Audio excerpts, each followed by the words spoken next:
Good morning. Welcome to another great rounds from the neurosurgery department. Today we have a special guest. So let's begin. Friends and college, today I have, it's my absolute honor to introduce Dr. Ricardo Comotar from University of Miami. Dr. Comotar is truly a special guest because he has been a mentor for many young neurosurgeons around the world. It goes without saying that he's a true definition of a brain tumor specialist, somebody who has that special authority that is extremely unique. And many accept his authority because we have so much to trust in his opinion. Dr. Komotar, it's truly an honor to have you with us this morning. Welcome. Thank you again. So I'm gonna make the presentation in Spanish because the majority of our audience is from Latin America. It's okay? Yes, absolutely. Yo entiendo español también. Amazing, amazing. This is the topics that we are going to have today. First, I'm gonna talk about a little overview. Then I'm gonna teach you some aspect about the patient selection from the surgery, a little aspect of the surgery technique, some literature review, and I'm gonna show you some of the experience that we have in Latin America. And then I wish that Dr. Komotar share with us his experience. Buenos días a todos. El día de hoy es un honor tener con nosotros al doctor Ricardo Comotar de la Universidad de Miami. El doctor Comotar es la definición de un especialista en neurocirugía oncológica. No hacen más palabras para decir que es una autoridad en el tema de craneotomía para la cirugía de tumores cerebrales. Es una persona que tiene una experiencia tan vasta que todos confiamos en su opinión. Es un honor tenerlo con nosotros hoy. Vamos a dar inicio a la reunión. La presentación la van a ver en inglés para comodidad del doctor como tal, pero la voy a estar presentando en español debido a que la mayoría de nuestra audiencia es latina. Bienvenidos todos. Cuando hablamos de craneotomía para la cirugía de tumores cerebrales, estamos buscando mejorar los desenlaces neurológicos de nuestros pacientes. Siempre debemos buscar con este procedimiento evitar los déficits neurológicos en este tipo de pacientes y debemos conocer que es un procedimiento quirúrgico avanzado que nos permite conocer las áreas elocuentes del cerebro. Debemos recordar que cuando hablamos de neurocirugía oncológica tenemos que buscar siempre la mejoría de la calidad de vida de nuestros pacientes sin tener ningún compromiso después de cada intervención. La craneotomía en paciente despierto fue primero utilizada para el manejo de los pacientes en cirugía de epilepsia alrededor del siglo XX. Sin embargo, su uso se fue aumentando y se fue expandiendo hasta llegar a lo que vamos a hablar hoy, que en las últimas décadas se ha usado más para la cirugía de tumores cerebrales. Este procedimiento nos permite hacer un mapeo de unos parámetros que nos van a permitir tener una cirugía más segura y mucho más completa. ¿Por qué es importante hablar de craneotomía en un paciente despierto? Bueno, siempre cuando llevemos un paciente a una resección de un tumor, no solo es importante buscar un resultado oncológico, o sea, lograr la máxima resección posible, sino debemos asegurar que nuestro paciente tenga una adecuada calidad de vida después de este procedimiento. Sumado a que este procedimiento nos va a permitir disminuir los días de estancia en la unidad de cuidados intensivos, disminuir los días de estancia hospitalaria y de forma indirecta disminuir los costos. Las principales indicaciones para este tipo de procedimientos son tumores intracerebrales, lesiones intraaxiales, principalmente que se encuentren en áreas elocuentes. En las últimas décadas, la definición de qué es un área elocuente ha ido cambiando y se ha ido expandiendo más allá de simplemente decir que es el área primaria del lenguaje. Todos los pacientes que vayan a ser llevados a este tipo de procedimientos tienen que cumplir unos parámetros de selección muy específicos. Siempre, por favor, recordemos esto, siempre se le debe informar a nuestro paciente qué es lo que se le va a hacer, qué va a ser el procedimiento cuando el paciente esté en el quirófano y qué pruebas se le van a hacer cuando él despierte durante la cirugía, explicárselas bien para así estar seguro de que el paciente está entendiendo todo lo que se le va a realizar. Hay unas contraindicaciones para llevar a los pacientes a craniotomía despierta. Hay unas consideraciones médicas importantes. La principal sería la obesidad o cualquier problema con la vía respiratoria. Pacientes que tengan alguna de estas comorbilidades no deben ser puestas en un riesgo de tener algún problema con la vía aérea. Esto se tiene que hablar muy bien con el médico anestesiólogo. Desde el punto de vista nuestro de neurocirujanos, los tumores que tengan un alto soporte vascular, tumores de fosa posterior o tumores del piso de la fosa media, se debería evitar llevar a este tipo de procedimientos debido a que van a estar en una posición muy incómoda y por lo cual podrían tener complicaciones durante la parte despierta de la cirugía. Todas las cirugías que pensemos que puedan tener una pérdida sanguínea aumentada, debería ser mejor no llevarlas a este tipo de procedimientos debido a que las largas horas y mucho más un sangrado masivo podrían alterar la confianza y más que todo traer ansiedad al paciente. Y claro, esta es quizá una contraindicación completamente absoluta, que miremos que nuestro paciente no es capaz de cooperar con las pruebas neuropsicológicas que se deben realizar durante la cirugía. Cuando hablamos respecto a edades, yo pienso que no es tan importante partir de que a partir de una edad los pacientes sean contraindicados para ese tipo de procedimientos. Estos son estudios, uno es un reporte de casos. Miren, acá les estoy mostrando que se llevó un paciente de 9 años a una craniotomía despierto, y miren acá en este estudio, les estoy mostrando también cómo un paciente anciano de 90 años pudo llevar a cabo el procedimiento. Entonces, no es tanto conocer la edad de nuestro paciente, sino qué tan factible es que el paciente pueda colaborar durante las pruebas neuropsicológicas. Si el paciente puede colaborar, es excelente candidato para este tipo de intervención. Diferentes estudios, diferentes publicaciones nos han hablado de la tolerancia, de la satisfacción que tienen los pacientes durante este tipo de procedimientos. Miren acá que la mayoría de los pacientes se sienten satisfechos, se sienten tranquilos después de la cirugía, y la minoría sienten algún grado de dolor en el periodo operatorio. Cuando tienen ya un dolor marcado o una disconfort, tienen un disconfort durante el procedimiento, se ha visto que son generalmente problemas con el cabezal se les pone para llevar a cabo la cirugía y el mapeo cortical, posiciones donde el paciente se sienta incómodo durante la cirugía, si hay algún grado de dolor durante la manipulación en la dura. Ahorita vamos a ver que es importante hacer una infiltración de la dura madre durante el procedimiento, o los pacientes que tengan dolor o miedo antes de la intervención, por lo cual yo les digo que lo más importante para calificar qué paciente es candidato para este tipo de procedimiento es una adecuada educación. Si hacemos una educación adecuada de nuestros pacientes, le damos la información adecuada y de forma oportuna, sumado a que los entrenamos en las pruebas neuropsicológicas que se le van a realizar, la cirugía fácilmente puede ser un éxito. El equipo de anestesias, quizá el delantero en este tipo de cirugías, juega un papel importantísimo cuando hablamos de craniotomía en paciente despierto. Recuerden que esta es una cirugía donde vamos a hablar de un equipo multidisciplinario, o sea, no es solo el neurocirujano el que va a estar en la sala de cirugía, sino es un equipo.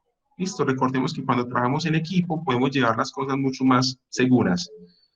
El anestesiólogo es esa persona que permite una comunicación adecuada entre los diferentes actores del grupo, desde el neurólogo, el neuropsicólogo, el neurocirujano, el paciente, y va a estar a cargo de los dos puntos más importantes de la intervención, que es la sedación y el control hemodinámico intraoperatorio. ¿Qué ventajas tienen? Bueno, vamos a ver la ventaja que nos tienen en cuanto al tiempo quirúrgico, la estancia hospitalaria, vamos a ver qué encontramos sobre esto, el grado de resección, si tiene algún impacto sobre alguna disminución en secuela neurológica, y luego vamos a ver algunos estudios sobre la tolerancia del paciente. En cuanto al tiempo quirúrgico, miren acá, la craneotomía en paciente despierto presenta un tiempo quirúrgico cuando se hace con un cirujano experimentado, que es comparable a las cirugías que se hacen con paciente completamente anestesiado. Bien, acá este es un estudio en el que participó nuestro invitado, el doctor Comotar, en el año 2013. Nos muestra cómo hay una diferencia significativa en cuanto al tiempo quirúrgico en los pacientes con tumores cerebrales que se operaron mediante craneotomía despierta o con cirugía convencional. Cuando hablamos, miren acá, este fue el único estudio que mostró que era un poco más demorado, más lento, hacer una cirugía con un paciente despierto, pero cuando hacemos un análisis de los resultados nos damos cuenta que a medida que el cirujano fue ganando confianza y fue ganando experiencia en la realización de este tipo de procedimientos, las cirugías se fueron haciendo mucho más cortas. En cuanto a la estancia hospitalaria, la craneotomía despierta nos permite reducir de forma importante hasta 2 días en comparación con una cirugía en paciente anestesiado. ¿Por qué? Bueno, los pacientes durante la craneotomía despierta no se exponen a la anestesia general, por lo cual su periodo posoperatorio de recuperación es más corto. Vamos a comparar este estudio. En este estudio nos va a mostrar que la estancia de los pacientes va a ser alrededor de 3 días. Y miren, 0 días en la unidad de cuidados intensivos. ¿Listo? Recordemos que cuando tenemos estancias hospitalarias prolongadas, nuestros pacientes están predispuestos a contraer alguna infección intrahospitalaria, bien sea neumonía, bien sean úlceras por presión, anormalidades en el sistema venoso. Y si disminuimos al máximo la estancia hospitalaria, va a mejorar el confort de nuestros pacientes, sumado a una disminución en los costos para nuestro hospital. Si comparamos este estudio con este, que es un estudio que nos está hablando de 4.700 pacientes que se llevaron a una cirugía regular para la resección de un tumor cerebral, nos damos cuenta cómo en una cirugía general de estos pacientes la estancia hospitalaria es muy larga. Miren cómo llega a ser hasta de 11 días. Si la comparamos con este en pacientes despiertos, que llega a ser tan solo de 4 días. Bien, en cuanto al grado de resección, cuando hablamos de neurocirugía oncológica, debemos recordar que el mayor grado de resección siempre va a permitir una sobrevida mayor, nos podría tener unas ventajas que sería una recuperación sintomática, una mejoría neurológica, y los pacientes que ingresan con crisis convulsivas nos pueden llegar a un control. Esto es algo que quiero que quede claro cuando hablamos de resección total o gross total resection. Debemos recordar que debe ser una resección segura. Nunca se debe poner en riesgo la seguridad de nuestros pacientes a expensas de un mayor grado de resección. Nunca, nunca debemos llevar nuestros pacientes a una resección completa, poniendo en riesgo su desenlace neurológico postoperatorio. Es un estudio, el autor principal fue el doctor Quiñones. Miren acá cómo se estudiaron pacientes que fueron llevados a craneotomía despierta de tumores cerebrales. La mayoría eran gliomas. Miren, se incluyeron desde gliomas de bajo grado hasta glioblastomas. Los tumores están localizados en el área motora primaria y se les hizo craneotomía despierto con estimulación cortical. Todos los pacientes que se les hizo craneotomía despierta se usó neuronavegación para marcar la incisión y hacer la craneotomía, y posteriormente se les hizo una estimulación cortical. Pero miren acá los resultados. En cuanto a la escala de Karnofsky, fue significativamente menor los pacientes que se llevaron a craneotomía con cirugía convencional Miren cómo tuvieron una puntaje de 81 en comparación con los que sellaron la craniotomía despierto, o sea que los pacientes tuvieron mejores desenlaces posoperatorio. El grado de resección en estos pacientes, miren cómo en cirugía convencional, con anestesia general, fue de un 79%, mientras que los pacientes con craniotomía despierto fue una resección mucho mayor, de un 86.3%. Y cuando evaluamos los pacientes que alcanzaron una resección completa, una resección del 100%, vemos cómo fue mayor el número de pacientes, fue mayor el porcentaje de pacientes con craniotomía despiertas que alcanzaron el grado de resección completa. Miren, casi un 26% de los que llegaron a craniotomía despierta versus solo un 6% de los que se llevaron mediante anestesia general. Las secuelas neurológicas. Pero la craniotomía en paciente despierto con un mapeo cortical nos permite identificar y prevenir alguna lesión intraoperatoria. Los pacientes pueden tener alteraciones, aún así tengamos un mapeo cortical adecuado, y eso hay que tenerlo en cuenta, pero eso nos permite un grado de seguridad más alto. La presentación de nuevos déficits neurológicos están hasta en un 35%, sin embargo, la mayoría son déficits transitorios y en la literatura está reportado la presencia de déficits permanentes solo en el 5 al 7% de los pacientes. Claro que esto depende del grado de experticia que tenga el equipo que está llevando a cabo este procedimiento. Este estudio nos va a mostrar cuáles son los desenlaces neurológicos. Es un estudio que tiene unos desenlaces significativos. Y acá cuando comparamos los pacientes que fueron llevados a craniotomía, paciente despierto, contra los pacientes con anestesia general, dividimos este subgrupo, que son los pacientes con anestesia general que fueron sometidos a una resección de un tumor en un área elocuente. Vemos como el déficit permanente fue mucho más alto en los pacientes que se llevaron mediante anestesia general en comparación con los pacientes que se llevaron por una craniotomía despierta. En este estudio que participó nuestro invitado y otro médico que se llama el doctor Iván Michael, nos van a buscar cuál es la tolerancia de los pacientes. Miren los números de procedimientos que tuvieron en esa época. 120 pacientes llevados a craniotomía despierta. El protocolo que se usó fue el protocolo dormido durante la primera parte de la cirugía hasta la craniotomía. Luego se despiertan para hacer el mapeo cortical y posteriormente vuelven y se duermen para hacer el cierre de la cirugía. Todas las craniotomías las realizaron con neuronavegación y se les hizo un mapeo cortical. La mayoría de los pacientes, miren, un 95.8% tuvo una adecuada tolerancia al procedimiento. Cuando analizamos los resultados de este estudio, damos cuenta cómo todos los pacientes que tenían lesiones en el hemisferio derecho, ninguno tuvo necesidad de abortar por algún grado de intolerancia al procedimiento. Y bien, acá cuando usamos la técnica anestésica, miren cómo la ketamina nos permite un menor grado de daños o de consecuencias durante la fase despierta de la cirugía. Hablando un poco del procedimiento, ¿cómo se hace? Bueno, hay dos formas de hacerla. Una forma que se hace es paciente despierto durante la incisión y la craniotomía, paciente despierto durante el mapeo cortical y paciente despierto durante el cierre. O, otra forma, paciente dormido durante la incisión, la disección y la craniotomía, paciente despierto durante el mapeo cortical y nuevamente un paciente dormido durante el cierre. No hay un consenso que nos diga que hay una técnica mejor que otra, pero debemos recordar que este tipo de cirugías están dados para minimizar en lo posible el estrés del paciente, disminuir el disconfort y controlar el dolor, por lo cual es importante tener el mayor grado de cooperación de nuestros pacientes cuando le estamos haciendo los test intraoperatorios.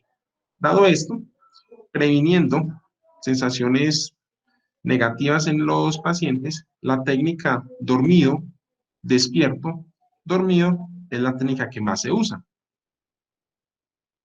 Recordemos esto, el equipo de anestesia, quizás a los delanteros, tenemos que trabajar en equipo con ellos para generar un adecuado control de los equipos que le vamos a estar haciendo durante la cirugía. Bien, esta es la parte que les voy a mostrar. La parte despierta se hace desde que el paciente lo ubicamos en una adecuada posición.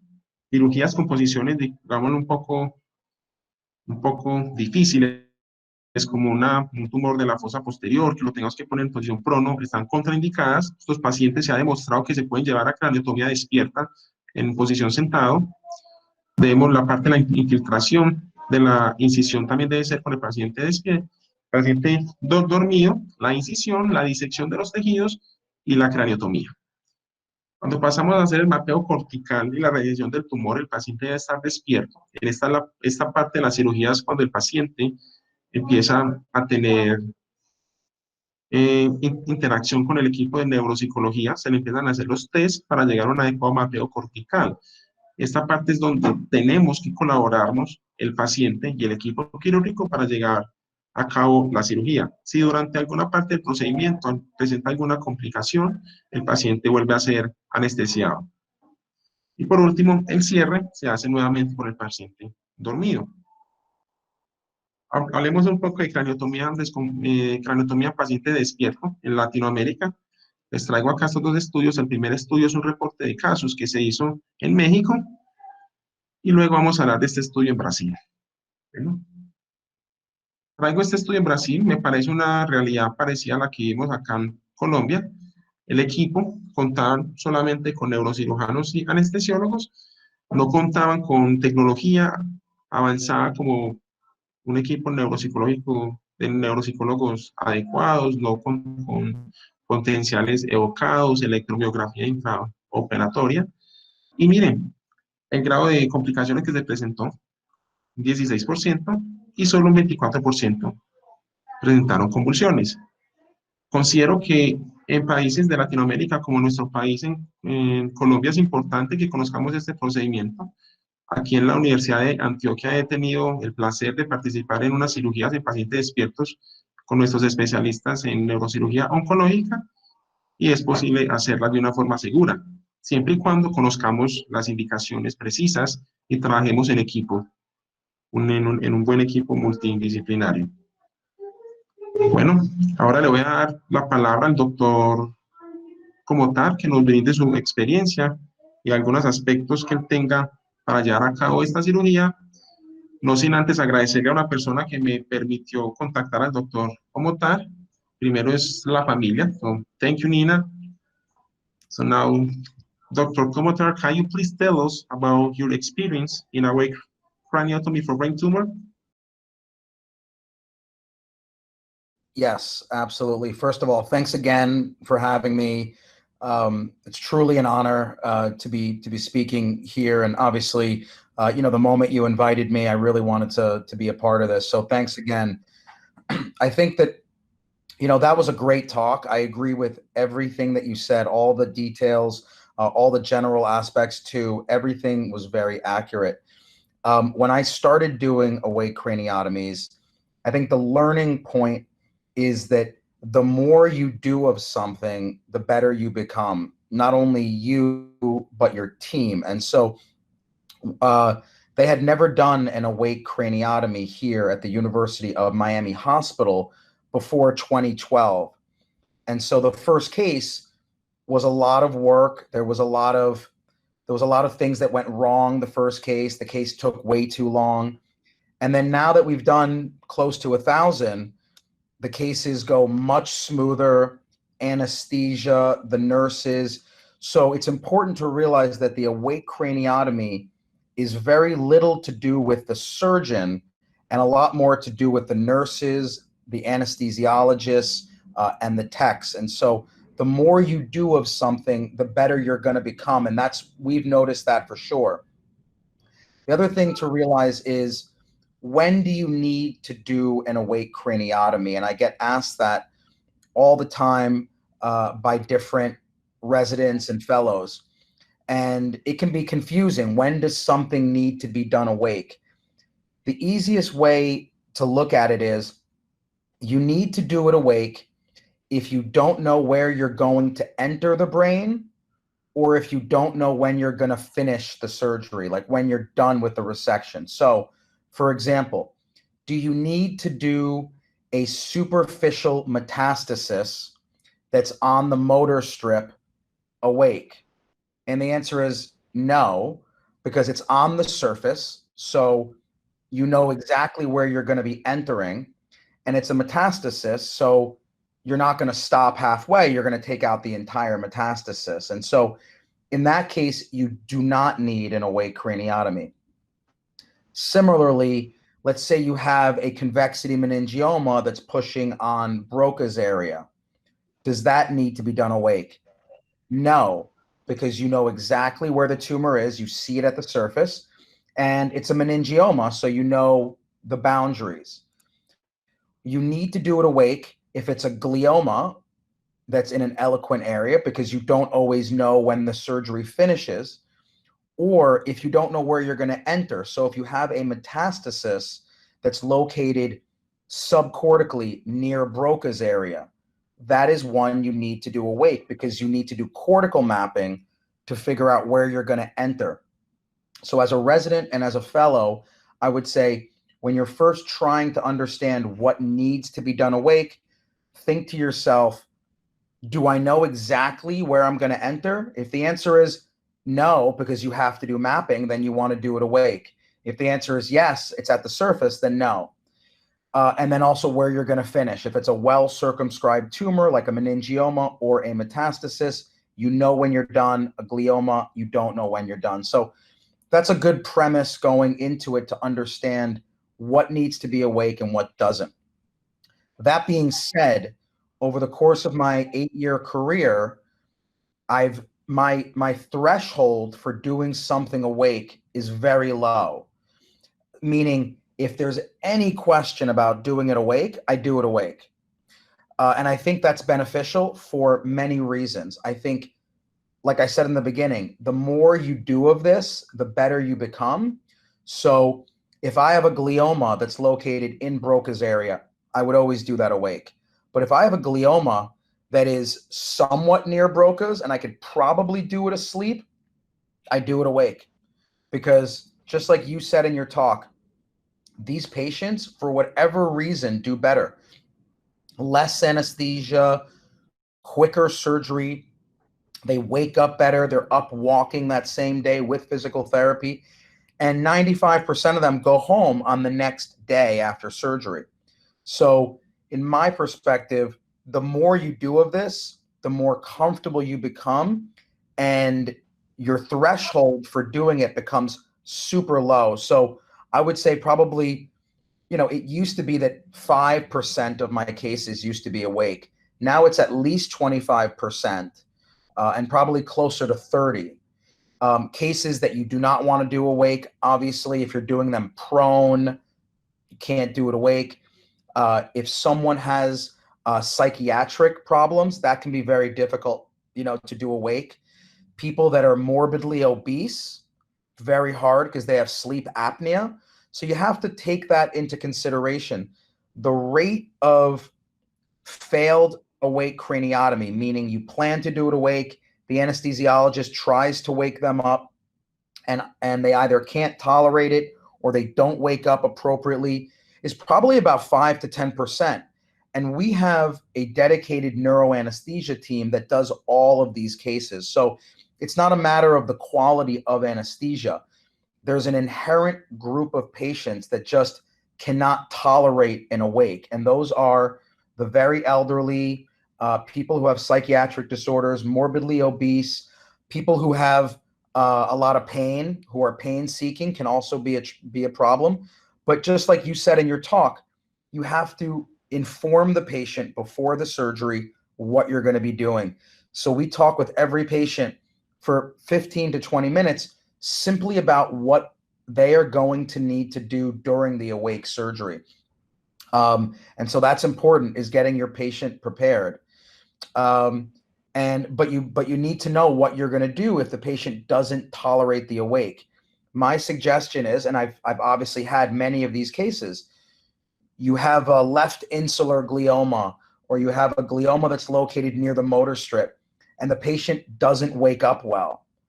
You have to be conservative. If you don't have the awake craniotomy, it's very hard to abort, but you have to just do a biopsy, a very safe resection, and you're not as aggressive.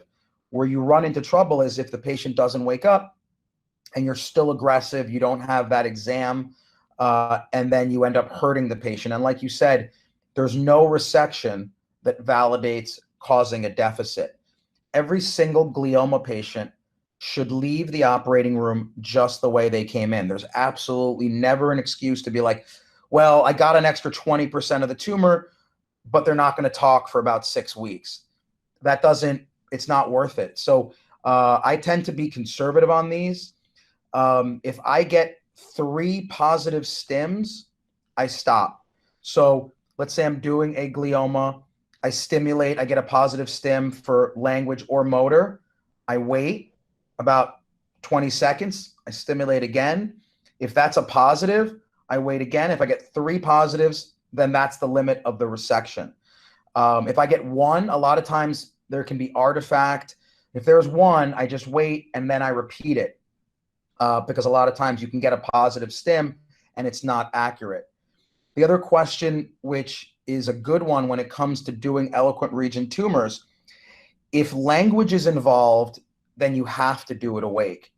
But if it's just motor, if it's on the motor strip, or let's say it's right insula that's near the basal ganglia, if it's only involving motor, do you want to do it awake or do you want to do it asleep and use motor mapping? And that's a very big controversy, and there's no right answer to it. I tend to use awake because I feel like the awake is more sensitive, whereas the asleep motor mapping is very good, but it's less sensitive, meaning there's more chance that you're going to hurt the patient, in my opinion. So if you're operating near the motor strip and you're doing an awake craniotomy, someone, as you get closer to that motor strip, someone can develop weakness that is not secondary to injuring the motor strip, but just manipulation. So that's why I think it's more sensitive. I do those awake, and I probably stop a little bit too early, because the moment someone generates any little bit of weakness, I stop. And then they wake up from surgery, they wake up about an hour later once the surgery is all done, and they have full strength. And so I tend to like awake craniotomies over asleep with motor mapping, but motor mapping is also another option if someone can't tolerate an awake and it's not involving language. The other controversy would be what type of stimulator should be used during awake craniotomies. Do you want to use the bipolar or do you want to use the monopolar? I've spoken to many people across the country about this, and the consensus that I get is that for cortical stimulation, you want to use the Ogeman bipolar, because it's a very focused amount of stimulation that's about ½ centimeter, and it's just between those tips. So it's more precise. When you go to subcortical, you want to use the monopolar because it radiates out the signal and it covers a broader territory. So again, the monopolar, less precise, but more safe because the discharge spreads wider and you're going to get a positive response earlier. So I like to use monopolar subcortically, bipolar when it comes to cortical. What power do you want to use it at? I always use it at 5 milliamps. Some people will go 5 milliamps, then go to 3, then go to 2. 5 provides you a ½ centimeter of warning, and to me, that's plenty. So I like to do 5 milliamps to make it as safe as possible. But I'll leave it at that and see if anyone has any questions about what I said. There's plenty more to talk about. I just want to see what you guys are interested in. Yes, ¿hay alguna pregunta? ¿Alguien tiene alguna pregunta para el doctor Ricardo? ¿Algo que no haya entendido? ¿Alguien quiere participar? ¿Alguno de los docentes, de mis compañeros? We have some questions here. Sure. I believe that you already talked about these topics. The first question is, do you do this surgery in a non-eloquent tumor? Correct. So if it's eloquent, you definitely have to do it. The question arises, what is your threshold? Does it need to be in language or does it have to be near language? I used to only do it when it was directly involving language or motor. Now, like I talked about, I'm more comfortable with it. So I do the awake craniotomy if it's anywhere at all near language, which brings up another good point. What do you do if someone has a tumor that's eloquent and they already have a deficit? So if someone has a tumor that's on the left side, it's near Broca's or it's near Wernicke's, and they already have an aphasia. It's a very difficult topic because it's hard to do that surgery awake because you're not going to have an exam. Let's say they are already aphasic. They're not going to be counting. They're not going to be repeating. So what do you do? In those situations, if there's a baseline moderate to severe deficit, I don't do it awake because there's nothing to monitor. So I'll just do a conservative resection without it being awake if there's already a deficit. Dr. Comotar, good morning. This is Edgar Ordóñez from Bogota. So I have a couple questions. The first one is, do you find any reason to do awake mapping like Dr. Dufault that he sometimes do, awake craniotomies for those right-sided gliomas, frontal gliomas? And the second one is, I have had this conversation with my physiatrist that sometimes when you do a sleep craniotomies, it's also good to do stimulation with monopolar also in the cortex. Do you find the differences between awake and sleep craniotomies with stimulation? So there's two questions there and they're both excellent. The first thing, in my experience, the monopolar on the cortex has a higher rate of causing seizures. That's never been published, but in my experience, if I've stimulated the cortex with the monopolar, I've had, in my experience, more seizures. So I don't like it as much on the cortex, and it's less precise. So on the cortex, I feel like you want to be very precise because you need a very tight corridor as to where you're going to go in. So I think the benefit of the bipolar on the cortex is that it's more precise, and I don't like the monopolar because in my experience, it causes more seizures. The other question about Hugh Dufault, who's a great friend of mine, look, what he does is truly amazing, and it takes what we do and it goes to the next level. There's a couple things that you need to remember is that, first of all, I totally agree in doing supramaximal resections for gliomas. We just published our paper looking at non-eloquent tumors, non-eloquent gliomas, doing a lesionectomy versus a lobectomy. And the lobectomy patients did much better. So, along that topic, if someone has a right frontal glioma, I'm taking out the entire right frontal lobe. If someone has a right temporal glioma, I'm taking out the right temporal lobe. If someone has an occipital glioma and they have a homonymous, I'm taking out the occipital lobe. So I believe in lobectomies and getting supramaximal resections.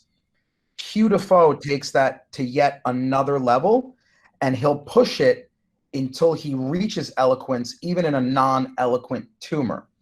And while that's amazing, before you try to do that, and I've realized this too, he has such an amazing team around him that you can't just try that as a conventional neurosurgeon, and I can't even try that as a brain tumor specialist, because if you talk to him, he does one surgery a day. He spends 2 hours with the patient going over their neuropsych. The patient, he has a dedicated neuropsychologist in the operating room doing the testing, and he pushes it to the limit such that nearly all of his patients develop a temporary deficit. It could be a day, it could be a week. So they all go to rehab. So what he does is truly amazing, but it's possible, one, because he's a tremendous surgeon, two, because he has an incredible team that I've never seen anywhere else in the world structured to do that. So the answer is I would love to do what he does. I don't have the specialists around me, and you can't try it unless you have that entire team. So he has a very unique situation there, but it's amazing. His outcomes are phenomenal.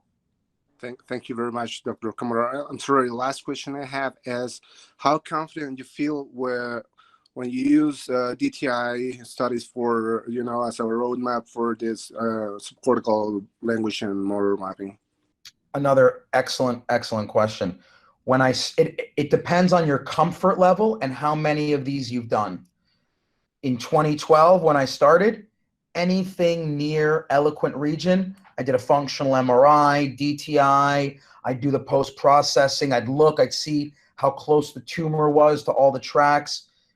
And then I realized that none of that changes your plan.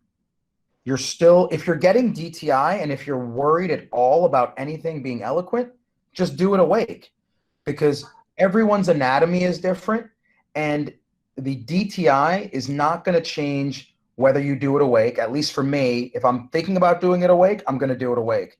So it doesn't change any of my management. And during surgery, I'm going to be guided by the exam and by the stimulation. I'm not going to be guided by DTI.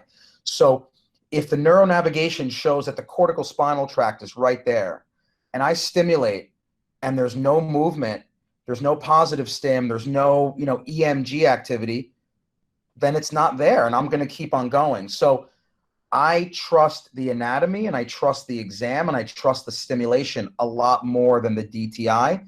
So I stopped getting DTI and functional MRIs because it wasn't helping me. But early on, for sure. Absolutely.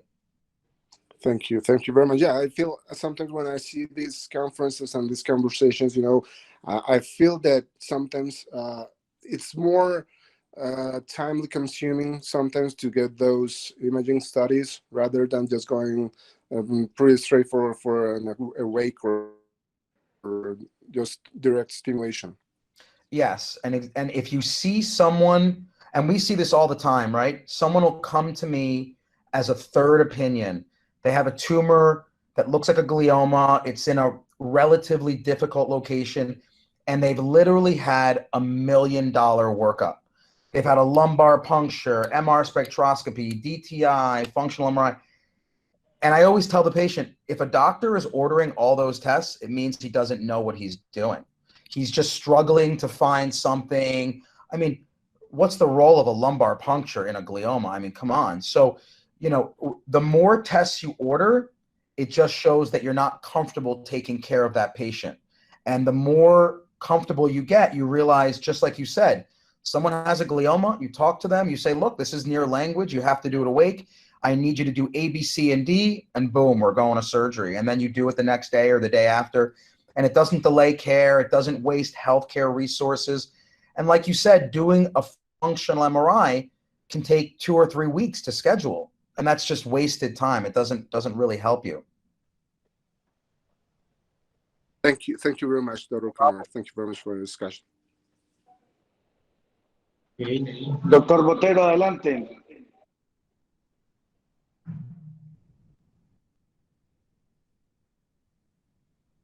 Dr. Botero, we are waiting for you, Ran.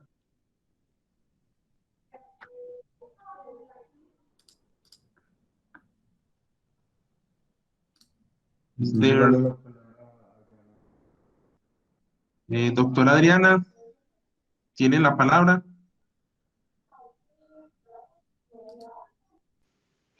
Thank you so much, Felipe, to promote this kind of meetings, and thank you, Dr. Komodar, for being with us. I have 2 questions. When I learned how to do these awake craniotomies in Toronto with Dr. Bernstein, we have 2 clues in order to avoid side effects.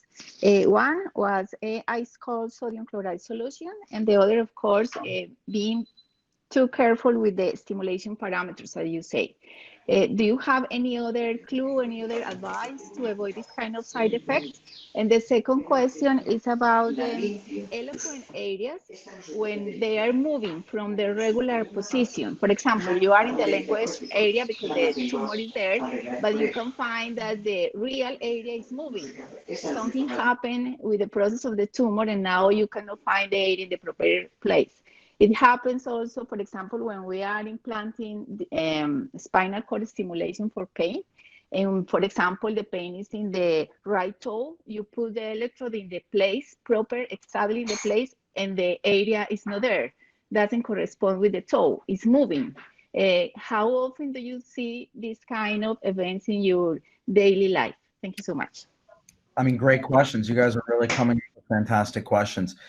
What you're referring to is neuroplasticity, and that is where people's functional areas of the brain, just like you said, change in location. They're not where they're supposed to be. And I would say that especially in low-grade gliomas, you see it all the time.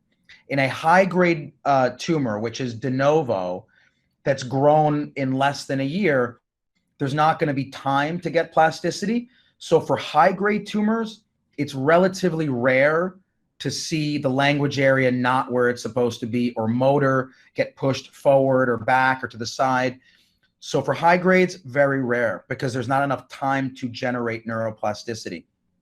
In low-grade tumors, I see it all the time because it's obviously a low-grade tumor. It's been there for a long time, and the brain has had time to change and become plastic such that language, as that low-grade tumor moves into Broca's moves away because it's a slow-growing tumor. So the answer is I see it all the time with low grades, rarely with high grades, and that goes back to the point that I don't think a functional MRI DTI is very helpful, because at the end of the day, the only thing that matters is the exam at the time of surgery. There's numerous times where I'm like, this should be Broca's. This is exactly where Broca's is, but you're stimulating, they're counting, they're not having any problems. In that case, that language area has moved. So I always trust the awake exam, and we see that type of neuroplasticity all the time. Back to your first question, which was what level of stimulation to use to be safest. I like 5 milliamps. I think, was that your question? Was your question what level to stimulate at? Yeah, it could be one of the answers. Thank you so much. But maybe another advice is, for example, we used to use ice cold sodium chloride solution in order to avoid the seizures. Do you have another tip, another thing? Because of course the stimulation parameters are very important. 5 is a good number, but it is another thing that maybe you use in your daily life trying to avoid the side effects. So if someone has a seizure intraoperatively, the first line is ice cold saline. I don't think there's any other first line. If that doesn't work, then you have to give propofol or what have you. That is going to happen in about 5 to 10% of cases. What's important to realize is that after someone has a seizure, the exam may not be reliable. So you need to try to avoid seizures. There's really nothing that you can do per se, other than I wouldn't go higher than 5 milliamps. I wouldn't use a monopolar on the cortex, because if you get a seizure, you need to realize the exam is not going to be reliable, and you're going to have to be more conservative. So if you're removing a tumor that's in the left motor strip and you cause a right-sided seizure, that patient is going to have a Todd's paralysis.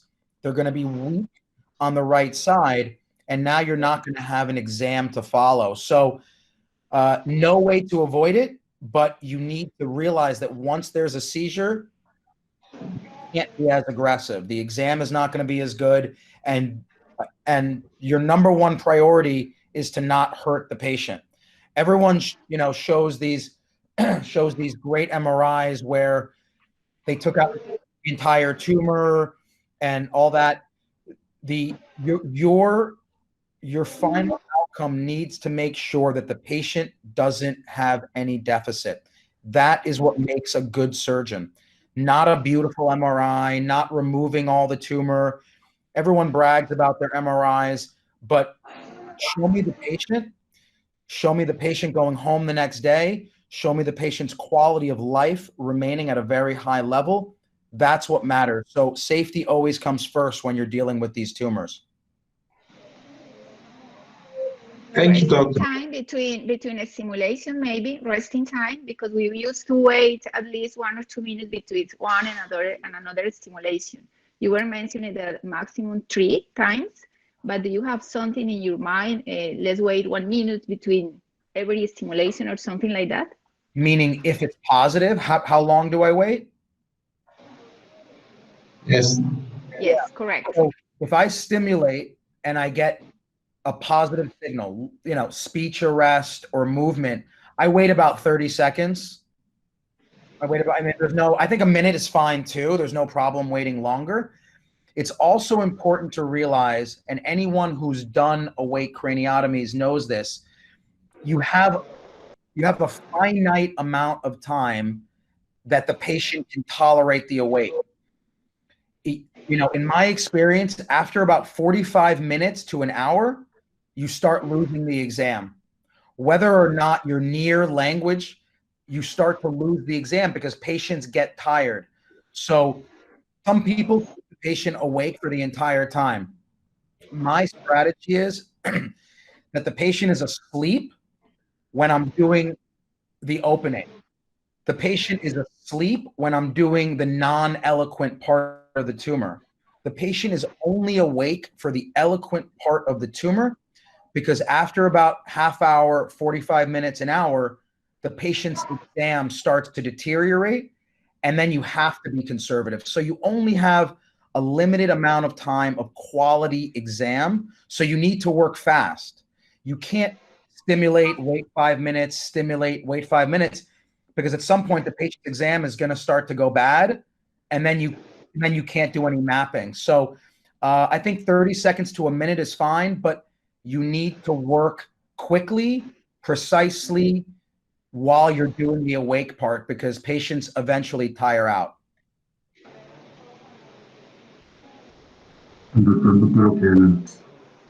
Dr. Botero, please tell us your question. Hi, good morning, folks. I want to congratulate Dr. Felipe and University of Antioquia and Neurosurgery Service for this conference. It's an honor to me to listen the great presentation. So, Dr. Ricardo Cometer, I have a question. So, I saw that some common complications of these surgeries are meningitis and deep vein thrombosis or pulmonary embolism. So I want to know, for your experience, what is the most common complication that you have been seeing in your patients? Yeah, you know, those what are called medical complications, you know, deep venous thrombosis, pulmonary embolism, pneumonia, those medical complications, I think, are less likely in the awake craniotomy than they are with general anesthesia. And the reason is not the anesthesia per se, it's that these patients get up sooner, they walk sooner, and they go home sooner. So we wrote a paper looking at length of stay and how it correlates with those systemic complications. And there's a very clear correlation that the longer you're in the hospital, the higher chance you get of having blood clots, pneumonias, just like you said. So in my experience, the awake craniotomies, it's very rare to have a medical complication because these patients have surgery. The surgery is quick. It's about 2 or 3 hours. We get them up out of bed, walking with physical therapy that afternoon. They get up again the next morning, and then they go home. So they're up, they're active, much less likelihood of having those complications than a skull base meningioma that's going to be in the hospital 2 or 3 days. So I would say that the most common complication with an awake craniotomy is causing a neurological deficit, which is permanent. The rates that I quote my patients when they, every patient wants to know, doctor, what's the risk? I always say that the risk of a temporary deficit, meaning it could be 24 hours, it could be a week, but no more than 2 weeks. The risk of a temporary deficit is about 20%, especially if you're going to be aggressive. The risk of permanent deficit, which is really what you want to avoid, permanent deficit, is much lower. In my experience, it's about 5%, 1 in 20 or lower. And I think that's a reasonable number to have. The goal that you should have dealing with these tumors, and they're not easy tumors, should be temporary deficit, 1 in 5, maybe 15%, and then permanent deficit, which is what you don't want, at most 1 in 20. But those are the numbers that you should aim for, I would say. Thank you very much. Oh, my pleasure. Is there another question for Dr. Comotar? No, so Dr. Comotar, I want to say thank you to you again for being with us this morning. It's absolutely an honor to share your experience with us.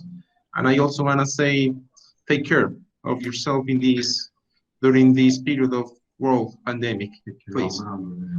I want to say thank you again for having me. And I want to tell everyone who's listening that you guys have my email. If you guys want to reach me, I can, you guys can get my email. But please feel free, if you ever have a question, you ever have a concern, just email me. I'm very accessible over email. I'm happy to, if you have a case that I don't know if this should be awake, how would you approach it? I'm happy to mentor. I love kind of guiding young surgeons through the process that I just went through. So please do not be afraid to email me, call me. I'm happy to look at cases because nothing really beats experience. And fortunately, we have a great team here and we have a great experience, and I would love for that to benefit you guys as well. Thank you. Thank you, doctor. All right, guys. You guys be safe, okay? You too, please. Please say hello to Nina, okay? I will say hello to Nina, okay? Take care, guys. See you. Thanks for having me. Thank you.